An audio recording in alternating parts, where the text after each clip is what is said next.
தமிழகத்தை பொறுத்தவரை இனி வருகின்ற நாட்களில் கனமழையானது தீவிரமடைய வாய்ப்புள்ளது. அது எந்தெந்த மாவட்டங்களுக்கு, எந்தெந்த தேதிகளுக்கு இந்த கனமழையானது தீவிரமடைய வாய்ப்புள்ளது. அத பத்தி தான் பார்க்க போறோம். நீங்க நம்ம சேனல சப்ஸ்கிரைப் பண்ணாம இருந்தீங்கன்னா, மறக்காம லைக் பண்ணிக்கோங்க, சப்ஸ்கிரைப் பண்ணிக்கோங்க.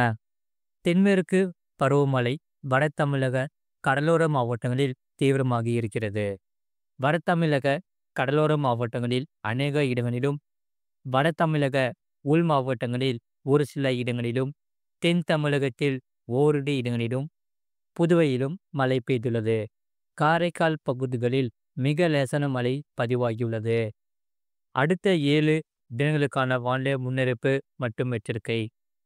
ஆந்திரா கடலோர பகுதிகளை ஒட்டிய வங்கக்கடல் பகுதிகளின் மேல் ஒரு வளிமண்டல மேலடுக்கு சுழற்சி நிலவுகிறது. இதன் காரணமாக வருகின்ற நாட்களில் கனமழையானது தீவிரமடைய வாய்ப்புள்ளது. குறிப்பாக 9ஆம் தேதி தமிழகத்தில் ஒரு சில இடங்களிலும், புதுவை மற்றும் காரைக்கால் பகுதிகளிலும் லேசான மழை முதல் மிதமான மழை பெய்யக்கூடும். இதில் இடி மின்னலுடன் கூடிய பலத்த காற்று மணிக்கு 30 முதல் 40 கிலோமீட்டர் வேகத்திலும் வீசக்கூடும்.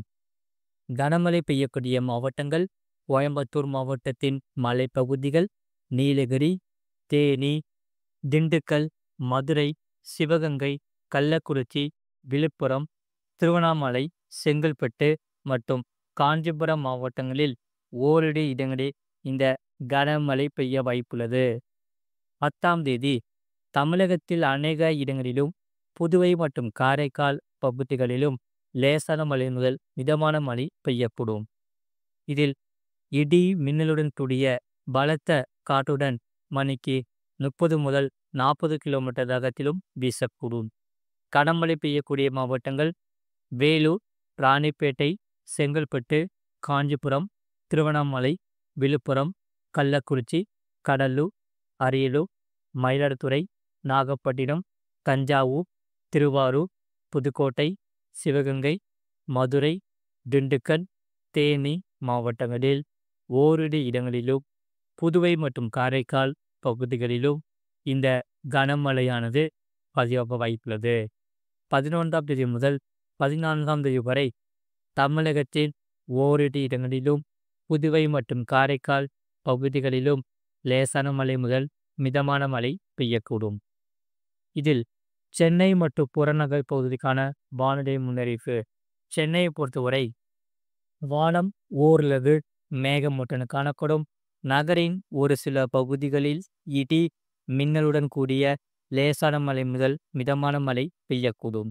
அதிகபட்ச வெப்பநிலை 35 முதல் 36 டிகிரி செல்சியஸ் ஒட்டியும், குறைந்தபட்ச வெப்பநிலை 27 முதல் 28 டிகிரி செல்சியஸ் ஒட்டியும் இருக்கக்கூடும். மீனவர்களுக்கான எச்சரிக்கை. தமிழக கடலோர பகுதிகளில் 9ஆம் தேதி குமரி கடல் பகுதிகள், அதனை ஒட்டிய தென் தமிழக கடலோர பகுதிகள் மற்றும் மன்னார் வளைகுடா பகுதிகளில் இந்த சூறாவளி காற்றானது மணிக்கு 40 முதல் 50 கிலோமீட்டர் வேகத்திலும், இடையிடையே 60 கிலோமீட்டர் வேகத்திலும் வீசுவதற்கான வாய்ப்புகள் உண்டு. 10ஆம் தேதி எச்சரிக்கை எதுவுமில்லை. 11ஆம் தேதி முதல் 12ஆம் தேதி வரை தமிழக கடலோர பகுதிகள், அதனை ஒட்டிய குமரி கடல் பகுதிகள் மற்றும் மன்னார் வளைகுடா பகுதிகளில் இந்த சூறாவளி காற்றானது மணிக்கு 40 முதல் 50 கிலோமீட்டர் வேகத்திலும், இடையிடையே 60 கிலோமீட்டர் வேகத்திலும் வீசக்கூடும். வங்கக்கடல் பகுதிகளில் 9ஆம் தேதி முதல் 10ஆம் தேதி வரை எச்சரிக்கை எதுவுமில்லை. 11ஆம் தேதி தெற்கு ஆந்திரா கடலோர பகுதிகள், தென்மேற்கு வங்கக்கடலின் அநேக பகுதிகள் மற்றும் அதனை ஒட்டிய மத்திய மேற்கு, தென்கிழக்கு வங்கக்கடலின் சில பகுதிகளில் இந்த சூறாவளி காற்றானது மணிக்கு 40 முதல் 50 கிலோமீட்டர் வேகத்திலும், இடையிடையே 60 கிலோமீட்டர் வேகத்திலும் வீசக்கூடும். 12ஆம் தேதி தென்மேற்கு மற்றும் அதனை ஒட்டிய தென்கிழக்கு வங்கக்கடல் பகுதிகள் மற்றும் மத்திய வங்கக்கடலின் சில பகுதிகளில் இந்த சூறாவளி காற்றானது மணிக்கு 40 முதல் 50 கிலோமீட்டர் வேகத்திலும் இடையிடையே 60 கிலோமீட்டர் வேகத்திலும் வீசக்கூடும்.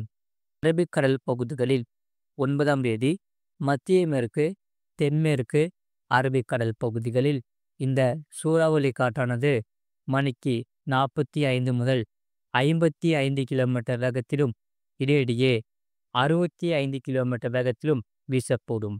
வடக்கு குஜராத் கடலோர பகுதிகள் மற்றும் வடகிழக்கு அரபிக்கடலின் சில பகுதிகளில் இந்த சூறாவளி காற்றானது மணிக்கு 40 முதல் 50 கிலோமீட்டர் வேகத்திலும் இடையிடையே 60 கிலோமீட்டர் வேகத்திலும் வீசுவதற்கான வாய்ப்புகள் உண்டு.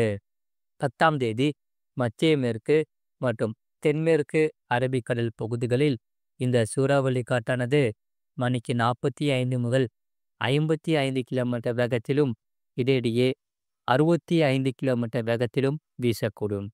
இதில் வடக்கு அரபிக்கடல் பகுதிகளில் இந்த சூறாவளி காற்றானது மணிக்கு 40 முதல் 50 கிலோமீட்டர் வேகத்திலும் இடையிடையே 60 கிலோமீட்டர் வேகத்திலும் வீசக்கூடும். 11ஆம் தேதி முதல் 12ஆம் தேதி வரை தென்மேற்கு மற்றும் மத்திய மேற்கு அரபிக்கடல் பகுதிகளில் இந்த சூறாவளி காற்றானது மணிக்கு 45 முதல் 55 கிலோமீட்டர் வேகத்திலும் இடையிடையே 65 கிலோமீட்டர் வேகத்திலும் வீசுவதற்கான வாய்ப்புகள் உண்டு. மேற்குறிப்பிட்ட நாட்களில் மீனவர்கள் இப்பகுதிகளுக்கு செல்ல வேண்டாம் என்று அறிவுறுத்தப்படுகிறார்கள். மறக்காம நீங்கள் லைக் பண்ணிக்கோங்க, சப்ஸ்கிரைப் பண்ணிக்கோங்க. இனி வருகிற நாட்களில் கனமழையானது படிப்படியாக அதிகரிக்க வாய்ப்புள்ளது. கடந்த 24 மணி நேரத்தில் பதிவான மழையின் அளவு: விருதுநகர் மாவட்டம் கோவிலங்குளம், விருதுநகர் மாவட்டம் அரும்புக்கோட்டை KVKAWS, புதுக்கோட்டை மாவட்டம் மணல்மேல்குடி, புதுக்கோட்டை மாவட்டம் கீரனூர் தலா 7 சென்டிமீட்டர் பதிவாகியுள்ளது. புதுக்கோட்டை மாவட்டம் ஆயன்குடி, புதுக்கோட்டை மாவட்டம் அறந்தாங்கி, தஞ்சாவூர், மயிலாடுதுறை மாவட்டம் கொள்ளிடம் தலா 6 சென்டிமீட்டர் பதிவாகியுள்ளது. தஞ்சாவூர் மாவட்டம் குருகுளம், திருவாரூர் மாவட்டம் முத்துப்பேட்டை, தஞ்சாவூர் மாவட்டம் வல்லம், திருவண்ணாமலை மாவட்டம் கலசப்பாக்கம் தலா 5 சென்டிமீட்டர் பதிவாகியுள்ளது.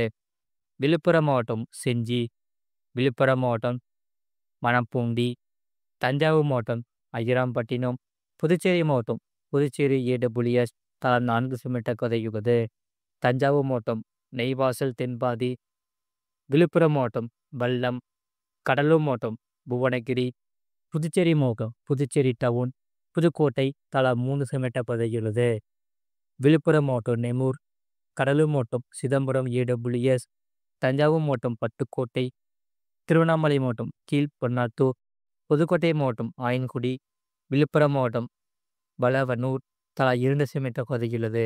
ராமநாதபுரம், விழுப்புரம் மாவட்டம் செம்மேடு, கடலூர் மாவட்டம் கடலூர் ஆட்சியர் அலுவலகம், தூத்துக்குடி மாவட்டம் எட்டயபுரம், திண்டுக்கல் மாவட்டம் கொடைக்கானல் படகுகுளம், ஈரோடு மாவட்டம் மயிலாடுதுறை மாவட்டம் புதுப்பணித்துறை, திருவண்ணாமலை மாவட்டம் ஆரணி, நீலகிரி, சென்னை கத்திவாக்கம், விருதுநகர் மாவட்டம் காரியப்பட்டி தலா 1 சென்டிமீட்டர் பதிவாகியுள்ளது.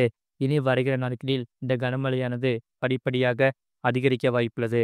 மறக்காம நீங்கள் லைக் பண்ணிக்கோங்க, சப்ஸ்கிரைப் பண்ணிக்கோங்க.